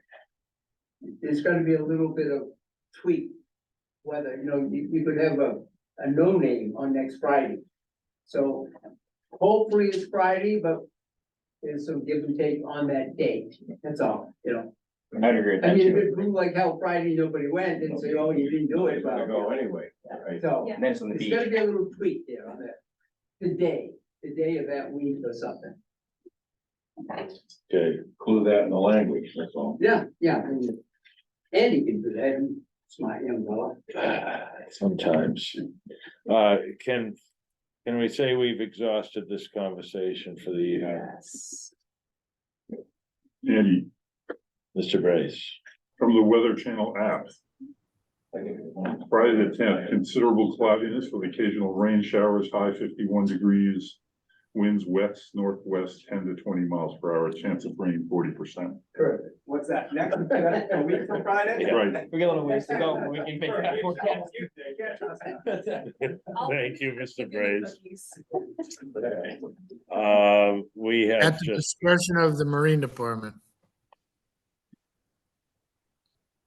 what's that, Mr. Franzuto? You can just say the day will be picked at the discretion of the Natural Resources Department and the Yes. Shellfish Board. Yes. Thank you, Dave. Any more discussion on this topic? I'd like to thank you all for Thank you. attending Thank you. tonight. Thank you. Keep an eye on our agenda. We have some interesting stuff coming up in the future. And again, thank you, Mr. Johnson. Yeah, thank you, James. Thanks for coming, JC. Coastal Resilience Advisory Committee, do we have an update, Mr. Brace? Actually, Andy, we gotta back up to, Natural Resources report, because Tara sent in her report and I'm sorry, I asked me to didn't read know it, that. read it into the record. Please do. Okay, so it's gonna have some bearing on what we all This is just the talked about. Natural Resources Report printed from town biologist. Okay, this is Tara's words, reading it into the record, Peter Brace. Spat lines are in for the season, meaning she pulled them in. The final lines that were deployed on September 21, 2023 were picked up yesterday, October 30th, 2023. Spat were collected in a few of the head of the harbor sites, indicating some late spawning activity in late September, when surface temperatures were decreasing in Nantucket Harbor. Manigat had 3 spat in the Esters Island area during the same period, but nothing notable compared to the Nantucket Harbor sites. New heading, Nantucket Harbor scallop seed. Seed rescued from shore to date. Between the 2 strandings and the Natural Resources Department's proactive moving, a total of 10.6 million seed has been relocated to the lower harbor. If the seed were to survive to harvest, that would equate to 26,500 bushels. The latest stranding was near the Woolwinnet Inn, with about 2.7 million rescued from the shallows on shore and under eelgrass mats. The Natural Resources Department went an additional day following the cleanup and dredged up seed near the Woolwinnet dock that was vulnerable for stranding in the next wind event. Nantucket, and I'll just say NRD. NRD has purchased more totes and fish baskets to help with strandings moving forward. Plans to relocate seed from the NRD side continue indefinitely. Our focus continues to be on creating new spawning sanctuaries for next season, thinning out existing dense populations, and moving vulnerable seed away from shore. In addition, a preliminary meeting has taken place between Jeff and some NSA members to discuss various options available to have commercial license holders continue moving seed once the commercial season starts. No details have been finalized. There is still an enormous volume of seed in Quays, Wauwinet, and Bass Shoal area that would benefit to being thinned out and spread around. The NRD would like to plan a mass move of the Bass Shoal seed to Matticat Harbor. Currently, we have triage thinning out Wauwinet first, Quays second, and Bass Shoal third. Seed has been moved to the areas in the lower harbor that have a lack of seed using, in parentheses, using our survey results, or known to be good growth areas. Areas so far include First Bend, Hussey Shoal, Horseshed, Holbert Ave, Quays Basin, and second to third bend. Amounts of seed that has been moved is being recorded as well as the amount of seed that has stranded that is not a candidate for rescue. Commercial scallop season.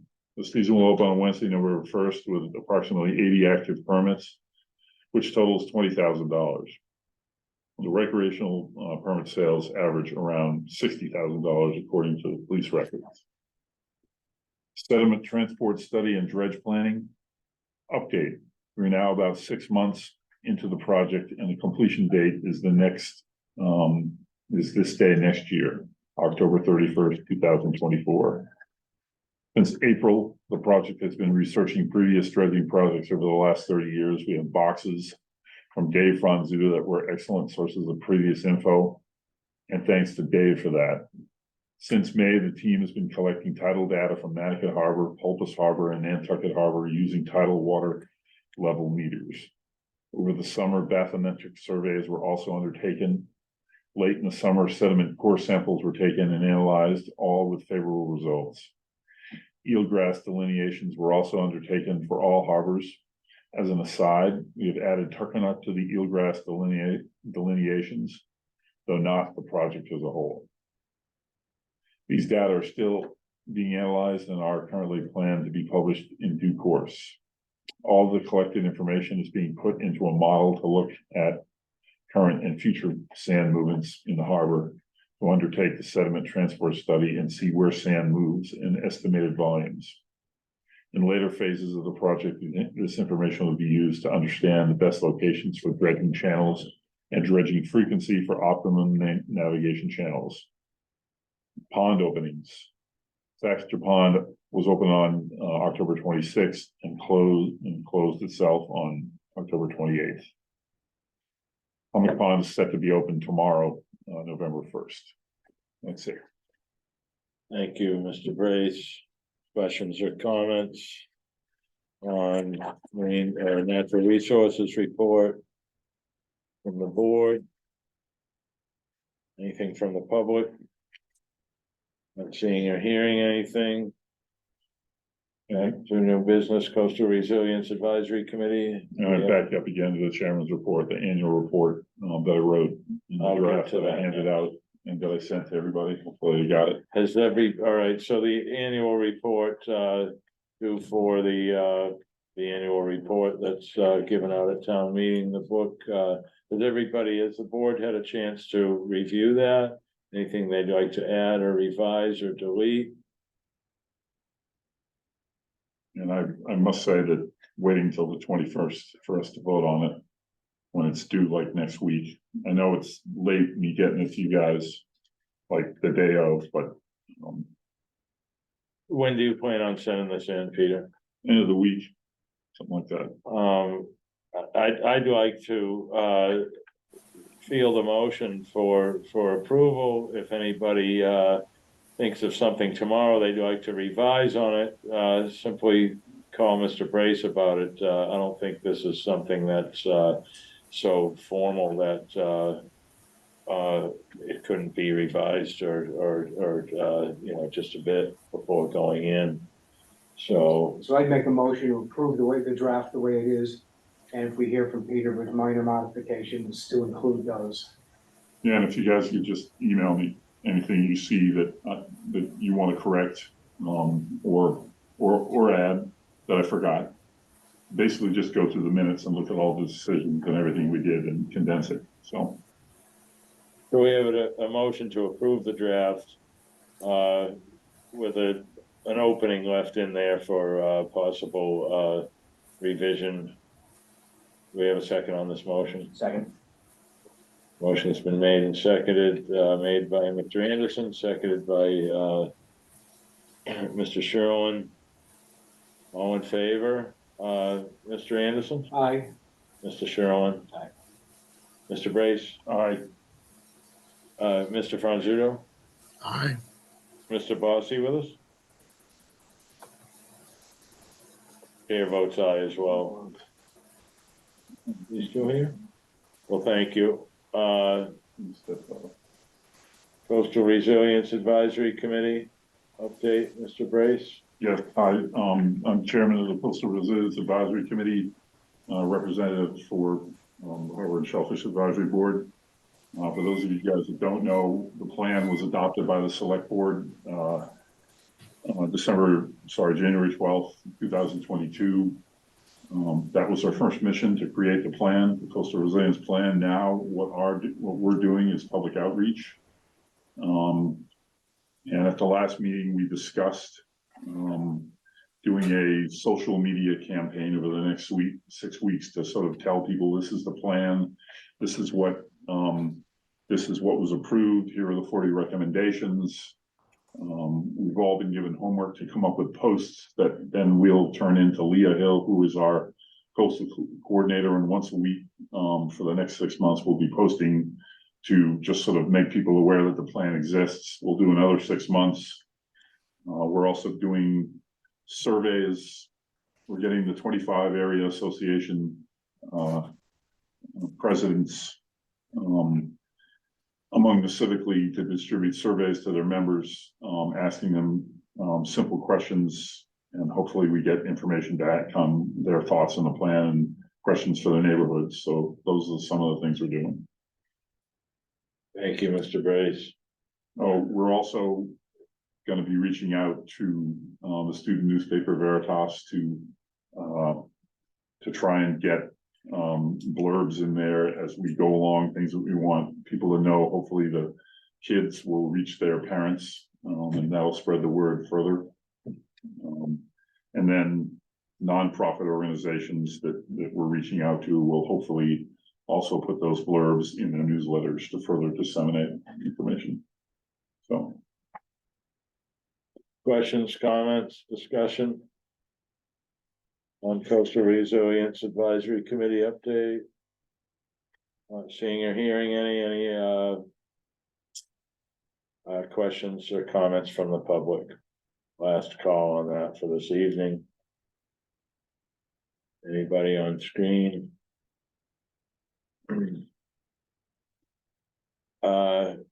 For next meeting, Mr. Franzuto will be sure to have everything you asked for on the agenda. All interesting stuff to discuss here. Mr. Chairman. Mr. Franzuto. Yeah, I'll be sending out some emails with some stuff for you guys to look at and read between now and then. Good, thank you. If there's nothing else tonight, Yeah, one more thing. yes. Now that we have a captive audience, and jumping off of what Carl said about participation, it was great having 8 fishermen in the room at the same time. Sorry, 9 fishermen. We'd love it if you guys would attend our meetings more often. A lot of great ideas come out of your heads. You're out there, you're fishing, you're doing what you're doing whatever you're doing during the day. But if you're fishermen, at least for part of the year, you're thinking about your fishery in the harbor and how you can make it better. We want your ideas. So the more you attend the meetings, the more you help us, and the more we help you in our community. So thanks for coming. Definitely. We discuss, a lot of agenda items at each meeting, and they're items that we feel are important. You've all heard of the Harbor Action Plan Committee. We're preparing to make some recommendations there. There's a dredge plan and sediment transportation plan being worked on as well. So there's a lot of stuff going on and a lot of moving parts, and participation from the public is certainly welcome. So thank you, and we always appreciate the action taken by the NSA as well, so. There's nothing else, our next meeting so far, unless you hear otherwise, is November 21st, after that, December 5th. There's nothing more to discuss tonight, I'll accept a motion to adjourn. 1 minute. Mr. Sherlin. Yeah. No, like Peter said, it's nice to have the fishermen here, and it's nice to have you guys up there. I was there for 6 years, and a lot of times, the fishermen only get together when it's a crisis. Mhm. And you have these people, we're more than happy to inform you what's going on. And I'm glad that you are there, elected officials, doing your time, putting all this in. And you're not gonna please everybody, I know that, but I just wanna thank the board. Thank you, Carl. Thanks, Carl. We know you've been here and you know what it's like to be on this side of the table. Sometimes it can be frustrating with things working so slowly. But it can be gratifying as well. So we appreciate the opportunity to be here to advocate for the fishermen and for the environment and for our marine department as well. All three being very important, and the NRD being part of that environment end of things. Thanks, So- Carl. Wish I was there in person. Thank you, Mr. Franzuto. So if there's nothing else. I'll make a motion to adjourn. Second. Motion's made by Mr. Anderson, seconded by Mr. Sherlin to adjourn tonight's meeting. Any discussion? All in favor, Mr. Anderson, Aye. Mr. Sherlin? Aye. Mr. Franzuto, Aye. Mr. Brace, Aye, chair votes aye as well. Mr. Bossy gone? he stepped off. He's Okay. done. This meeting's adjourned. Thank you, everyone. Thanks, Jason. You know this, right? You guys don't know what's in it. You know this, right? You don't just go there. I wouldn't do that. 9. Oh, I have no Quick idea. one. Definitely want to chat with you about the doc project coming up. My donuts are not- I didn't know really much about the doc stuff.